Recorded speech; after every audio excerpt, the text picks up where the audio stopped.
Language class for this group of refugees in northern Greece. Jason from Idlib in Syria has decided to seek asylum here.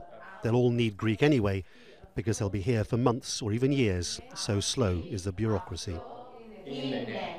Jason said he wants to study and maybe become a hairdresser, but he's open to suggestions for work.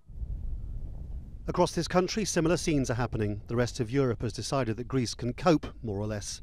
Greece has got a big problem. The economy is still in a hole, more than 40% youth unemployment, and at the same time, Greece is having to deal with the brunt of the refugee influx, and the European quota system for sharing them out has fallen apart completely. So here's the big question. If there's not enough jobs for Greeks, then what do you expect refugees to do? In the absence of any other bright ideas, some people here have decided to celebrate the new arrivals. Farmer DIMITRIS makes sun-dried tomatoes and grows herbs. But he has a problem. His village, like hundreds of others, has shrunk by half since the economic crisis as the young people moved away. There are empty houses here waiting for families to move into, breathe new life into the community. He'd love nothing more than refugees from rural Syria to help him out. You think you could help each other? Yes.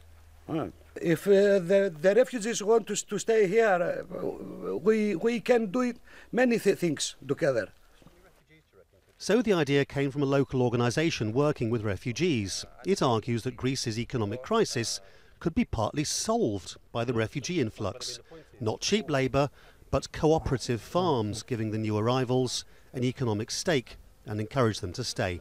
Refugees that used to live in rural areas on their original country, or they have experience in farming, we think that they can also assist the locals, and the locals can assist them in developing a future for both.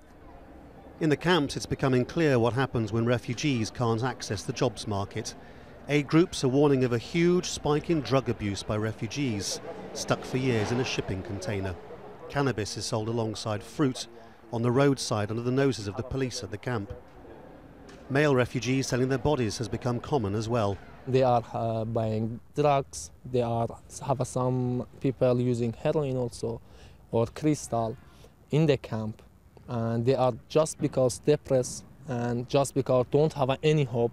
They think here is last life of their life, and they don't have any hope. Many Greeks here claim refugees get special treatment while they're left to suffer in poverty, though a life in the camps hardly looks generous. There are apparently no Greeks to work the fields in this agricultural land and to grow the economy. It's only one idea, but maybe they're starting to realise you can make a virtue out of a crisis. Laurence, Al Jazeera in northern Greece.